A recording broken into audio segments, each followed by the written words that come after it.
everyone. As you all know, I am an animator. However, recently I've become very interested in learning more about digital painting. I've always loved paintings, especially landscapes, and I've never really done one on my own.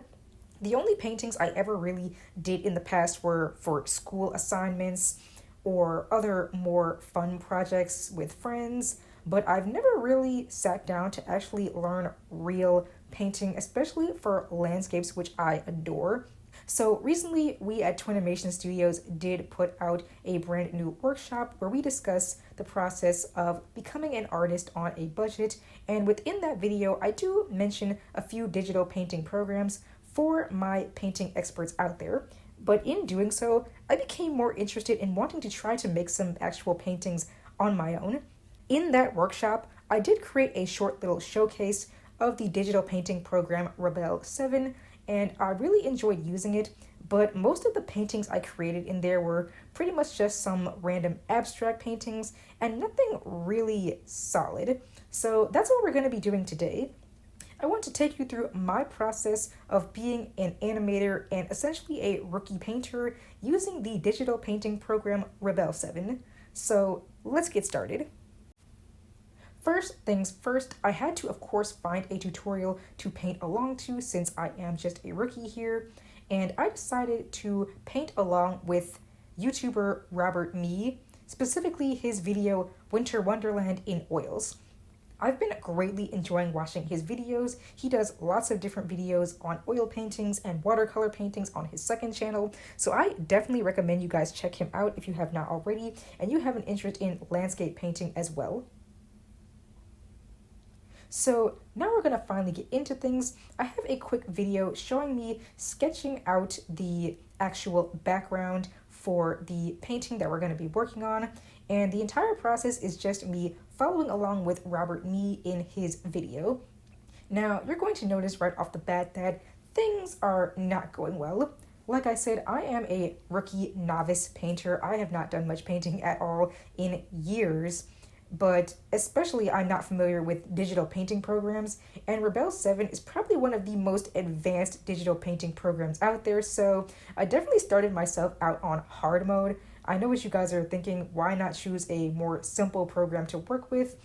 And I don't know, I thought using a program specifically for digital painting would be the best to start out in, so that's what I did. Was it the best decision? Probably not, but we're going to just learn together. So I think the first issue I had here is that I was just following along with Robert Mee and trying to make my painting look like his right from the beginning. And in doing so, I didn't even wind up selecting the best brush I could.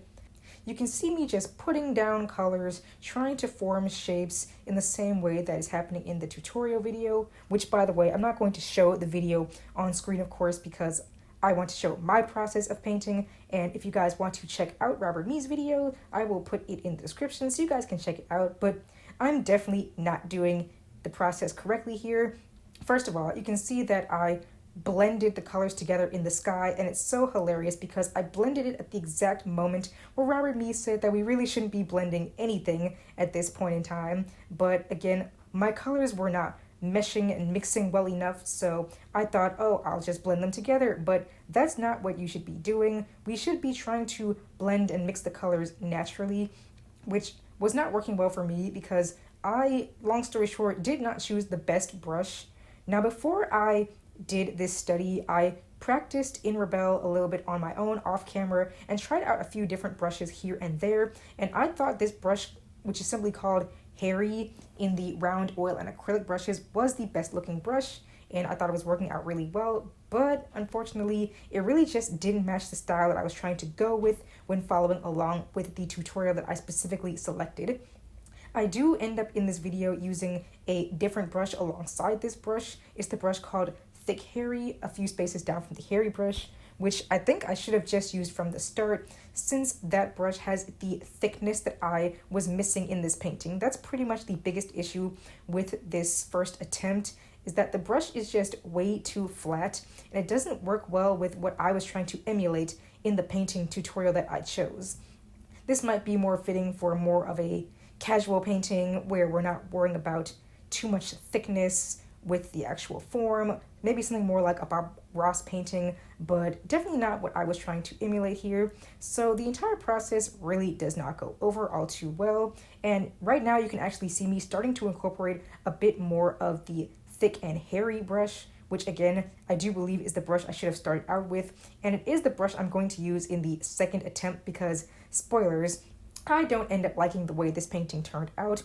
I do think it starts getting a bit better as I start using more of the thick and hairy brush, which, as you can see again, it just has more of the weight that I need for this painting in particular. It makes the snow, which, by the way, that is what this is supposed to be, snow. It makes the snow look more real with actual form, but overall, the painting is just way too flat. The only thing I actually ended up kind of liking from this attempt was the sky. I thought the sky looked kind of pretty and it meshed the colors well, but it still wasn't what I wanted it to be for the tutorial that I was trying to emulate. So throughout the rest of this video, you're going to see me working a bit more on this, but I don't end up showing the entire process of me painting this since it's just a lot of the same thing where I am just adding colors and adding more and more paint to try to make it look more like Robert Mee's painting, but it doesn't end up working out the best. So the biggest issue that I have with this painting, and the biggest issue where I went wrong in the beginning, is of course the fact that the perspective is off. It's not correct in any universe. I have never been good at backgrounds, even though, like I said, I do love looking at landscape paintings. I've never been really good at backgrounds, environments, or perspective in general, and so it makes me wonder why I even chose this painting. I mean, I chose it because I thought it was really pretty, and I love the colors of sunsets with the mixtures of the reds and the yellows and warm colors like that. I think that's why the only thing I like from this painting is the sky. You can see me working a bit more on it now again. But in general, the perspective is off. We can see clearly that the perspective does not look right. I can flash Robert Mee's painting on screen so you can know what it's supposed to look like. The horizon line is not the best, and the worst part is that this pathway where this snow is in the center of the painting doesn't look like a pathway at all. It doesn't look like it's coming forward toward us. It looks like it's going downward and that we have more of an aerial view than we should. And overall, it just doesn't look right. So you're going to see me skipping forward, trying to do these trees and doing different elements of this painting here and there, adding snow. But overall, like I said, I just didn't like this attempt. I didn't want to give up on it though, so I do finish the painting. But overall, I'm just not a fan of how it turned out. It doesn't look anything close to what I want it to look like, to the original inspiration. It's too flat. There's not enough weight and thickness in the paint because, again, I didn't use the best brush from the start, and I basically just tried to save it by incorporating more of it at the end, as you can see me doing right now. But long story short, this painting kind of was just a lost cause, so I'm skipping more toward the end here, and I'm working on painting a few little rocks, and I'm going to just right now show you what the actual finished attempt looks like compared to Robert Mee's painting, so you can see them both side by side. And yeah, mine just is not good at all. The perspective is awful. The painting isn't anywhere near as thick. The snow doesn't look like snow. Everything just went pretty wrong here. So let's scrap this and try again. All right, now it's time for attempt 2. So the first thing we need to do is fix this perspective. Like I said, it looks awful. It doesn't match the resource imaged at all, and it just needs to actually look like a pathway coming toward us in space rather than a pathway just going straight downward. So you can see me fixing it out here, and while again it isn't perfect, it's much better than it originally was in the first attempt, so I'm a bit happier with it. So once again, we're just going to go through the process of making this painting, following along with Robert Mee's steps in real time.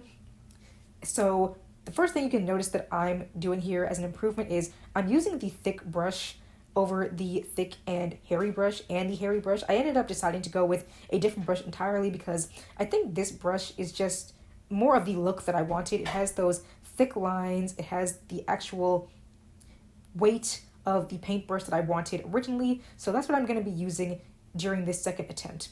You also don't see me using the actual blending tool. I'm blending naturally with the paintbrush, which in Rebelle 7, if you're using a tablet, the best way to do that is to press down very lightly with your drawing pen and just lightly mix the colors together. Don't use any kind of tool and don't press down too hard, because if you press down too hard, you're just going to get that solid color and it's not going to mix well with the colors around it. So that's what you're going to see me do here, and already it's looking much better to me. It looks way closer to the colors that I would want to be seeing and matches closer to my reference image, so that's nice. What you can also see me doing here is mixing the colors by putting down the new color I want to incorporate with the sky, like adding the yellows and the purples, and then when I put the colors in on the sky, I go back to my color picker and take the majority color of the rest of the sky and just mix it in together lightly and softly. And you're going to see me do that with other elements of this painting, like with the water on the ground and eventually the snow. And I do think, like I said, that creates a much better appeal and a much better look and mixing than originally what I was doing by using the direct blatant blending tool. So now you're going to see me move on toward the ground, adding the water in the ground, adding the different colors of the rocks and the dark blues and reds, and so all of that starts looking, like I said, much better than before. I'm using my different method of mixing the colors, and overall I'm getting a better appeal than I originally had. In the original one, I have the thickness that I want in the actual paint lines and paint strokes, so overall everything is looking much better. Now you see me moving on to these trees, and again, I do think using this thick paintbrush makes the trees just look so much better. They actually seem to have some depth to them. They look like they're actually having bristles and branches, and overall everything just looks much nicer than in the first attempt. Now I'm going to just spoil things here once again and say that I still don't end up liking this painting in general. I like it much more than the first attempt, which I will show you them both at the end side by side, but overall I still don't think it was the best. You do see me using the eraser tool a little bit in here, but I try not to use that too much because I want the actual accurate feel of making a painting, and of course you can't just erase a big error in painting, especially when you're using thick paints like this. Sometimes you can, like in Robert Mee's actual video, he pulls off a bit of thick painting in areas where he has a bit too much, so that is possible, but I want to avoid actually using a blatant eraser tool, even though this is a digital program, and we are free to take advantage of that. I want to try to create as realistic a feel as possible for this painting, so I'm going to try to avoid using that all too much. So again, I'm starting to work on adding the actual snow to the ground, and again, like I said, I do think it looks much better with this thick paintbrush, but as I was saying before, I do think this painting turned out much better than the first one, but it still isn't reaching the standards I want for it. So overall, I will say I think the perspective is much better, but again, it could be pushed even further. And I do think that I did better with these trees, though. You're going to see me end up using the fan brush for the trees, which I did use in the first attempt. I didn't talk about it too much since there was other stuff going on, but I wanted to talk more about it here since I do think the trees ended up turning out much better in this attempt because I wound up using the fan brush, and I'll talk more about that when we get to it. Right now, you're seeing me add a bit more color to the sky, which, like I said, if I can say anything about both of these attempts, I do believe that the sky ended up being my favorite part. Again, I just love the warm colors and how those meshed well together. But now we're moving on to these trees, and you can see me using the fan brush right here. Now, fan brushes are typically the common brush used for making trees in paintings, and while I do think the look was okay here, I ended up feeling that the brush would work much better if I was using it flipped upside down, like rotated to the upside down position. I thought it would match better not only with just the look of the trees we were going for, but also the trees in Robert Mee's painting, which you can see me testing out right here. So ultimately, I do end up deleting this entire layer for these tree leaves, and right now you're going to see me flip the brush upside down and try it again, and I think it looks much better this way. You guys can let me know in the comments what you guys think, but I don't know what it is. I just think it looks so much nicer this way. I think the branches falling downward look much better than when they were kind of curved before. So like I said, you guys can let me know what you think. I just think it looks nicer, and I think it meshes well and matches more closely to the style of the branches in the reference. So again, I will show everything side by side at the end. I do also do the exact same thing here, as you can see, with the green trees on the side, because like I said, I just thought it looked so much better. So you're going to see me slowly adding the snow to make the trees actually look like they're covered in snow. And like I said, overall, I do think they look better. I do some more edits to these a bit later in the video, which this video I'm about to cut off pretty soon. I'm not going to show you once again the full process of painting because it is a lot of the same over and over. And like I said, I still wasn't the happiest with this. I was much happier than the first attempt, but I still thought I could do better. So you're going to see me add a few more refinements here, and then I'm going to show you all the paintings side by side and explain how I thought I did. Overall, before we get to that, I do want to say that I still highly recommend Rebelle 7 as a painting program, and I will leave a link to it in the description because it's so wonderful. It just has so many tools available to you. It just feels like you're painting an actual oil painting on a canvas or watercolor, any kind of painting you want to do. Rebelle 7 has so many different tools that you can use to make use of different types of paintings that I would love to try out more in the future. At the time this video is going up, Escape Motions, the company behind Rebelle 7, is currently having a 30% off spring sale. So if you want to try out Rebelle 7, definitely pick it up within the month of April. You will get a nice discount on it, along with any other programs that you might want to purchase from Escape Motions, and I will put that link in the description below. But for right now, I thought these little training tests were really fun, and I want to do more. So, we're going to put both paintings on screen that I did, along with the original reference by Robert Mee, and see how we did overall.